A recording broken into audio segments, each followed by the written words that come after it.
Hola amigos, bienvenidos a este tiempo de la radio dedicado a la historia.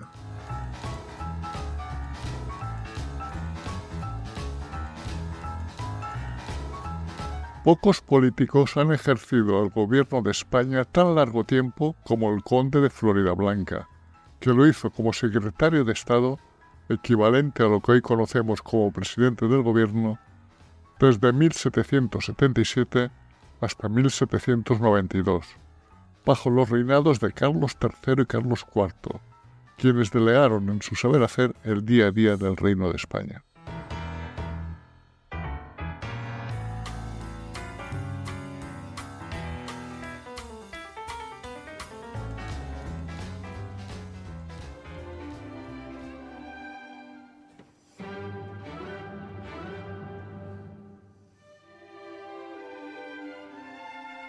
Cuando llegó a Madrid Carlos III, puso en 1763 a dirigir al país al marqués de Grimaldi, partidario del absolutismo monárquico y de un Estado centralizado. Durante su mandato tuvo lugar el motín de Esquilache en 1766 y la expulsión de los jesuitas de España un año después, lo que, unido al fracaso de la expedición militar a Argel en 1775, hizo que presentara su dimisión al rey ese mismo año. Le siguió en el cargo el conde de Floridablanca, un hombre que supo entender muy bien a Carlos III. Durante los 15 años en su cargo, su poder fue total en todas las ramas del gobierno, tal y como lo detalla Daniel Golti Mondelweber, francmasón danés que viajó por España en 1786 en misión secreta, en el contexto de una Europa que se preparaba para la guerra. En los últimos años de su gobierno, dos de sus medidas provocan descontento en el partido de los adversarios, que eran conocidos como el Partido Aragonés, por ser esa la procedencia de su jefe, el conde de Aranda, frente al partido que representaba Floridablanca, conocido como los Golillas, por estar formado principalmente por aristocráticos formados en las reputadas universidades de Valladolid, Salamanca o Alcalá de Henares, lo que les garantizaba los mejores puestos en las instituciones del poder político y religioso, por lo que solían estar siempre cerca del poder. En realidad eran dos formas distintas de entender la política. El Partido Aragonés era partidario de ideas ilustradas y más progresistas, mientras que el partido de los Golillas era más conservador, huyendo como gato escaldado de las ideas revolucionarias francesas. Un decreto de julio de 1787, creando la Junta de Estado como un elemento de centralización del poder, y otro de mayo de 1788, otorgando cargos, fueron suficientes para indignar al marqués de Aranda, que escribió a don Jerónimo Caballero, nuevo secretario de la guerra, una carta confidencial contra estos decretos y en consecuencia contra el impulsor de los mismos, el conde de Floridablanca.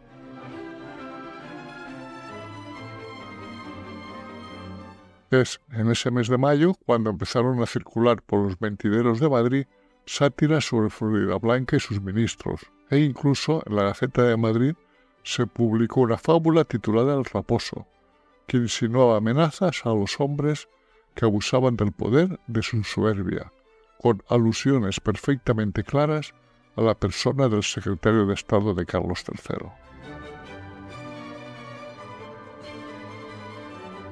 Ni que decir tiene que Floridablanca ordenó una investigación para saber qué personas se encontraban detrás de estas sátiras.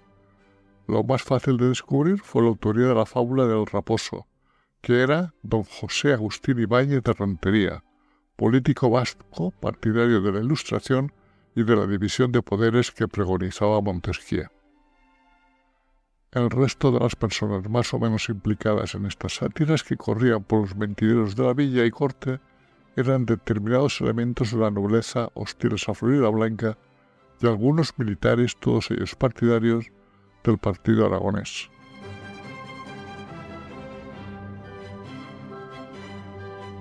Con el fin de calmar los ánimos y de alguna manera demostrar su poder, Florida Blanca decidió hacer algunos traslados de destino a amigos declarados del conde de Aranda y dar un toque al propio conde. Al marqués de Rubí, partidario de Aranda, mariscal de campo e interinamente gobernador militar de Madrid, se le mandó a Berlín, a lo que se opuso, lo que provocó su dimisión y posterior encarcelamiento. Al general Ricardos, también partidario del partido aragonés, se le daba un cargo en Guipúzcoa. A don Luis de las Casas, mariscal de campo, se le ordenaba regresar urgentemente a Orán, en donde ostentaba la comandancia general. Y al propio marqués de Aranda se le advertía de los inconvenientes de ciertos contertulios.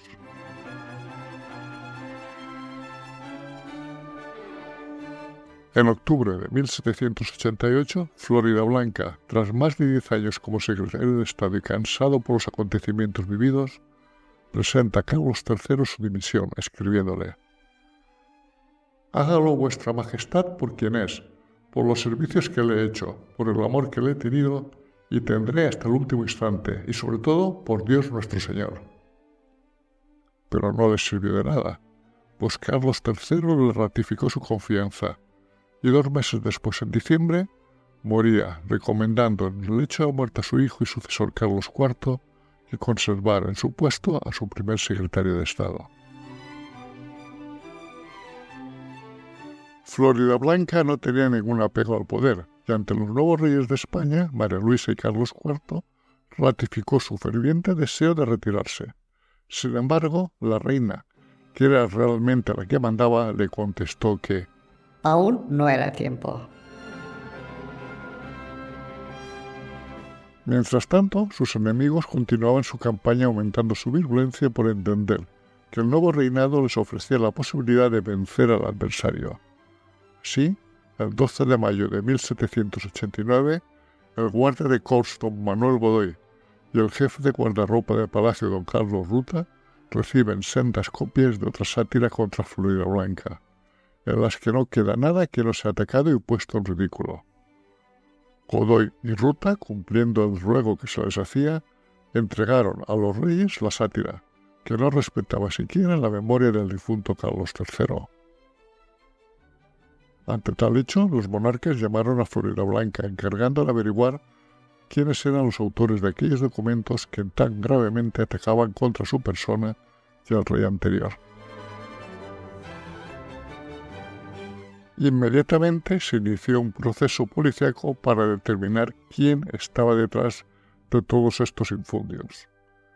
Florida Blanca encargó las pesquisas al superintendente de policía don Mariano Colón, quien comenzó sus averiguaciones el 19 de mayo. El primer objetivo que se marca es determinar quiénes eran los autores de las sátiras y para ello establece una especial vigilancia en las oficinas de correos. Desde las 8 de la mañana, varios alguaciles se dedican a vigilar a todas las personas que iban a echar cartas por el agujero del parte, equivalente en aquella fecha a nuestros actuales buzones. La correspondencia depositada por el público caía sobre un artesón y allí un oficial con una campanilla estaba dispuesto para hacer una señal convenida, tocándola en el momento que advirtiera que se habían echado cartas con escritura parecida a la de las sátiras enviadas a palacio. A las 9:20 de la noche del día 26 de mayo, los alguaciles encargados de la misión detectaron la llegada de una carta con letra semejante a la que buscaban, dirigida al cuarto del rey, a la atención de Carlos Ruta, jefe de la guardarropa de su majestad. Al mismo tiempo que se analizaba esta carta, cayeron también en el artesón otras 3, con letras semejantes a la anterior, en sobres dirigidos al señor Cioria Amo, empresario madrileño, al marqués de Valle Santoro y a la nunciatura en la atención de don Juan Bautista Cavagnini. Las 4 cartas presentaban el cierre bastante húmedo, y esperando a que aparecieran más cartas, los alguaciles no agitaron la campanilla para que las fuerzas de la policía, situadas en la parte del público, pudieran detener a los que las habían echado, pero no llegaron más. El comisario Villegas recogió y presentó inmediatamente las 4 cartas al señor superintendente Mariano Colón. Abiertas, se halló que la dirigida al marqués de Valle Santoro contenía otra cerrada para don Gaspar Paterno, coronel del regimiento de Milán, que contenía una carta firmada por Vicente Salucci. La dirigida a la Nunciatura contenía otra cerrada con sobre dirigido a don Nicolás Puccini, y en su interior una esquela en idioma italiano. La dirigida a don Carlos Ruta contenía una carta anónima con la sátira denominada Confesión sobre el conde de Floridablanca. Por último, la dirigida al señor Cioria también contenía otra cerrada dirigida a don Manuel Godoy, que incluía también la sátira Confesión. La siguiente acción del superintendente fue llamar al perito don Jerónimo Rumerario para que dijera si la letra de aquellas cartas coincidía con la de las sátiras cuyos autores se buscaban, lo que confirmó sin ningún tipo de duda. Con tales indicios, las medidas policíacas no tardaron en ser decisivas. El día 27 fue decretada la prisión de Vicente Salucci y sus 2 criados, Pedro Méndez y Justo Villao. Este último confesó que Salucci, en unión del marqués de Manca, la noche del 26, habían estado reunidos escribiendo, y después, el mismo día, llevaba al parte a las 4 cartas que su compañero Méndez le habían dado, y que recordaba perfectamente que una de ellas iba dirigida a la Nunciatura, y que otros de los que asistían frecuentemente a estas reuniones eran don Juan del Turco y don Luis Timoni. ¿Quiénes eran estas 4 personas que abiertamente conspiraban en la corte de Carlos IV contra Floridablanca? El marqués de Manca, aunque nacido en España, era oriundo de Cerdeña y ejercía como segundo introductor de embajadores en el Ministerio de Estado. Unos años antes, Floridablanca, en nombre del rey, le había negado algunos anticipos económicos solicitados para pagar deudas contraídas en Copenhague. Don Vicente Salucci había sido el representante de la corte de Toscana para reclamar la restitución de una fragata de nombre Tetis que había sido apresada por corsarios españoles durante la guerra con Inglaterra. Salucci se había hecho un clásico por las calles de Madrid, por sus negocios enredosos y ruinosos. Don Luis Timoni era un funcionario de la embajada turca que acompañaba normalmente al embajador Basi Efendi. Don Juan del Turco era toscano y muy amigo de los citados.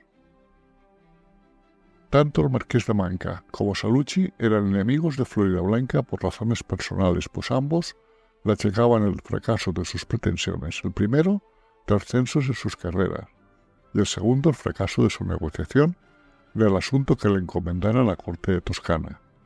Además, estaban relacionados con personas influyentes en el mundo político, especialmente con los adversarios de Floridablanca. Todos los indicios les acusan de ser los autores de las famosas sátiras y, por tanto, los responsables directos del ambiente hostil producido contra Floridablanca, quien sintió, en lo más profundo de su alma, las acusaciones injustas que contra él se hacían. Desde los primeros momentos, el superintendente Mariano Colón adivinó que detrás de aquellos personajes estaban otros demasiado elevados para que se atrevieran a alzar su protesta.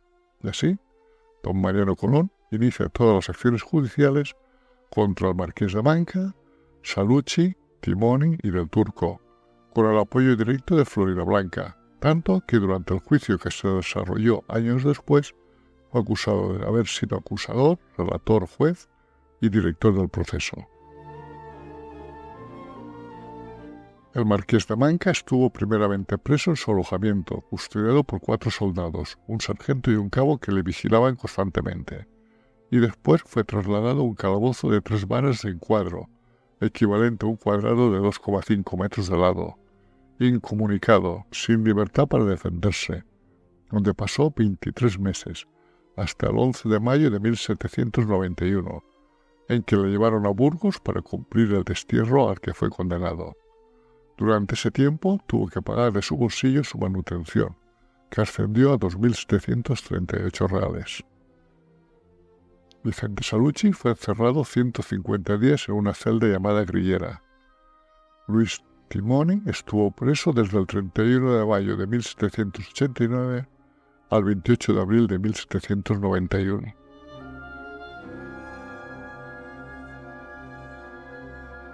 Mientras tanto, Floridablanca está en comunicación con el jefe de la policía, recibiendo de este los avances que se van practicando. Fue él mismo quien designó al promotor de la causa, eligiendo al licenciado don Diego de Covarrubias y Lerba, persona de su máxima confianza.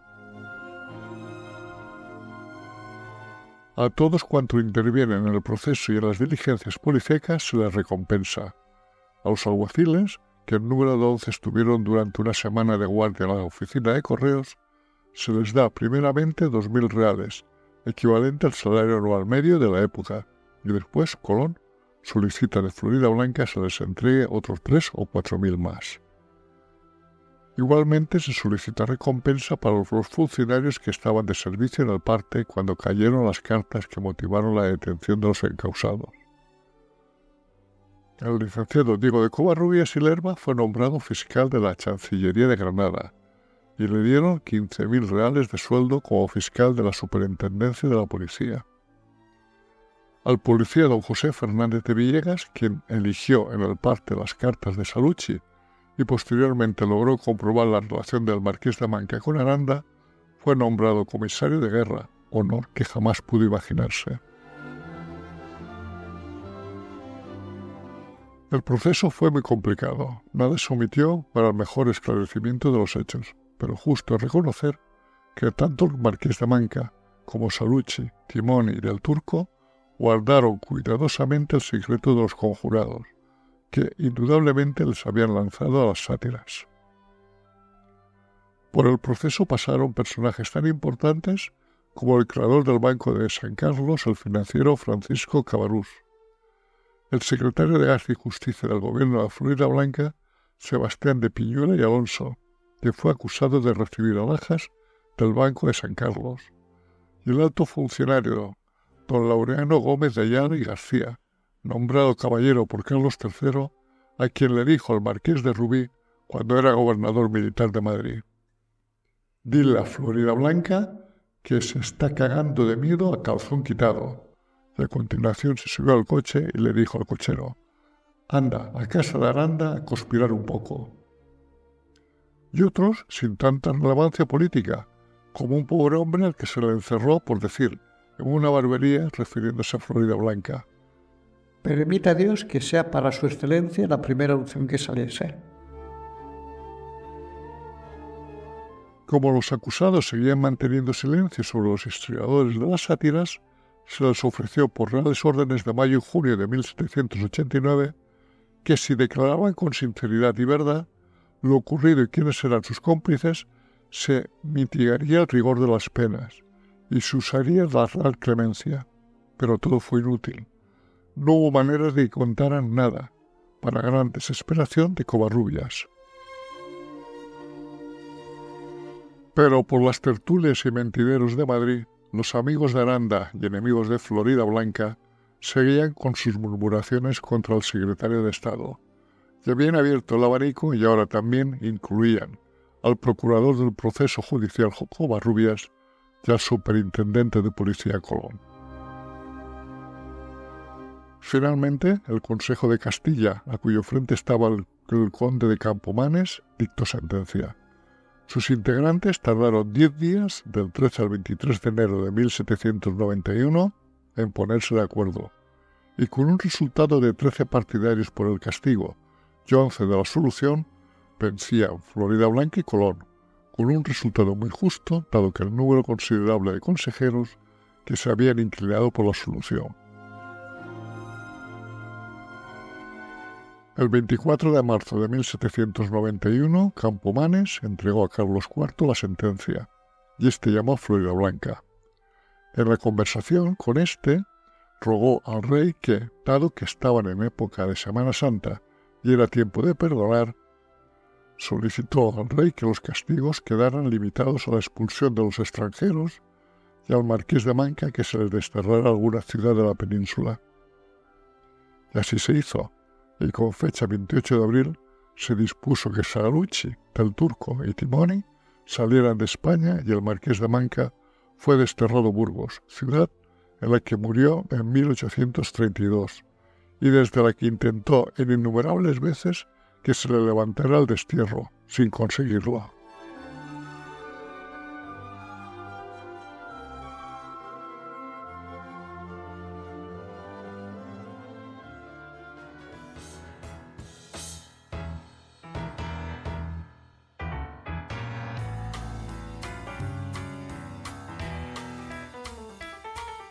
Si estás interesado en otros temas de historia, nos puedes seguir en YouTube en el canal Desde mi Retiro y en iVoox, Spotify y Google Podcast en el canal Un poco de Historia. Este proyecto radiofónico, creado desde mi retiro en la España profunda, es una realización, para bien o para mal, de José Luis García, ciudadano del mundo.